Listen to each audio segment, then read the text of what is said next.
ये धरती जिस पर हम रहते हैं, जिस पर इतने सारे पेड़ पौधे, पहाड़, नदियां और समुद्र हैं, क्या आपने कभी सोचा है आखिर इतनी सुंदर धरती किस प्रकार बनी होगी?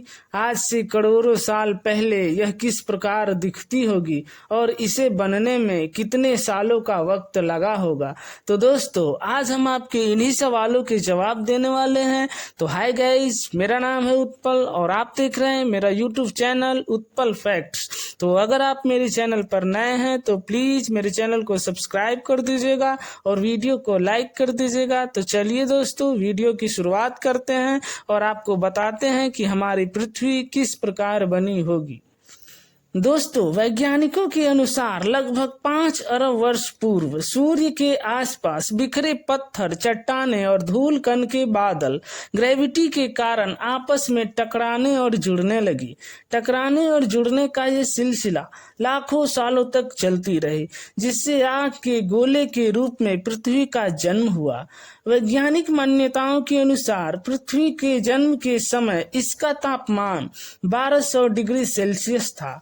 ऐसे में धरती पर सिर्फ उबलता हुआ लावा, चट्टानें और कई जहरीली गैसें मौजूद थी। इसी समय थिया नामक ग्रह 50 किलोमीटर प्रति सेकंड की रफ्तार से पृथ्वी की तरफ बढ़ रहा था और एक समय बाद यह पृथ्वी की सतह से टकरा गया, जिससे जोरदार विस्फोट हुआ। इस विस्फोट के बाद बहुत सारा वेस्ट पदार्थ धरती से बाहर निकल गया और थिया नामक ग्रह पृथ्वी में समा गया, जिससे पृथ्वी का आकार और बढ़ गया। फिर हजारों वर्षों के बाद ग्रेविटी के कारण पृथ्वी से निकला वेस्ट पदार्थ एक गेंद के रूप में बन गया, जिससे चंद्रमा की उत्पत्ति हुई। पृथ्वी की उत्पत्ति के बाद अंतरिक्ष में बची चट्टानें पृथ्वी पर गिरने लगी। इन चट्टानों में तरह तरह की क्रिस्टल होते थे, जिन्हें आज हम नमक के रूप में इस्तेमाल करते हैं। फिर धीरे धीरे लाखों वर्षों में पृथ्वी का तापमान कम हुआ और ये ठंडी हुई। पृथ्वी का तापमान तो कम हो चुका था, लेकिन पृथ्वी पर इन चट्टानों का गिरना अब भी जारी था। इन चट्टानों को एस्टेरॉयड बोला जाता है। ये चट्टानें 20 करोड़ साल तक पृथ्वी पर गिरती रही।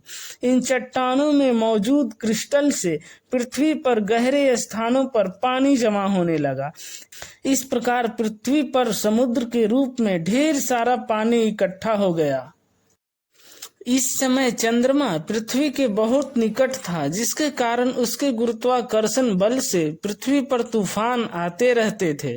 फिर एक लंबे समय के बाद चंद्रमा और पृथ्वी के बीच दूरी बढ़ने लगी, जिसके कारण पृथ्वी पर तूफान का आना कम हो गया। पृथ्वी पर गिरे चट्टानों में मौजूद क्रिस्टल से पृथ्वी पर पहले ही ढेर सारा पानी जमा हो चुका था। इन चट्टानों में क्रिस्टल के अलावा नमक और तरह तरह के पदार्थ भी पृथ्वी पर आ रहे थे, जिनमें कार्बन डाइऑक्साइड और अमीनो एसिड प्रमुख थे, जो हर जीव जंतु और पेड़ पौधों में मौजूद होते हैं। इस प्रकार पृथ्वी के जन्म से 1 करोड़ साल बीत चुके थे। इतने सालों के बाद भी पृथ्वी पर ज्वालामुखी के फटने और जहरीली गैसें के निकलने का सिलसिला अब भी जारी था। जहरीली गैसों में कार्बन डाइऑक्साइड सूर्य से निकलने वाली किरणों को अवशोषित करने लगी, जिससे पृथ्वी का तापमान बढ़ने लगा। तापमान के बढ़ने से समुद्र में गर्मी पैदा होने लगी और समुद्र का पानी भाप बनकर बादलों का रूप लेने लगा। इसके साथ साथ कार्बन डाइऑक्साइड के कारण अम्लीय वर्षा होने लगी। कार्बन डाइऑक्साइड के साथ अम्लीय वर्षा के कारण यह गैस चट्टानों और पत्थरों के द्वारा अवशोषित हो गई। फिर कुछ हजार वर्षों के बाद पृथ्वी का तापमान घटकर -50 डिग्री सेल्सियस हो गया, जिससे धरती बर्फ के गोले के रूप में तब्दील हो गई। ज्वालामुखी के फटने की प्रक्रिया अब भी जारी थी, परंतु बर्फ की अधिकता के कारण ज्वालामुखी से निकलने वाली गर्मी बर्फ को पिघला नहीं पा रही थी। इसके अलावा इस समय कोई अन्य स्रोत भी नहीं था जो जहरीली कार्बन डाइऑक्साइड गैस को अवशोषित कर सके। सभी चट्टानें बर्फ के नीचे दबे थे। कुछ समय बाद कार्बन डाइऑक्साइड ने सूर्य की गर्मी को अवशोषित करना शुरू कर दिया, जिससे बर्फ पिघलने लगा और धरती फिर से सामान्य हो गई।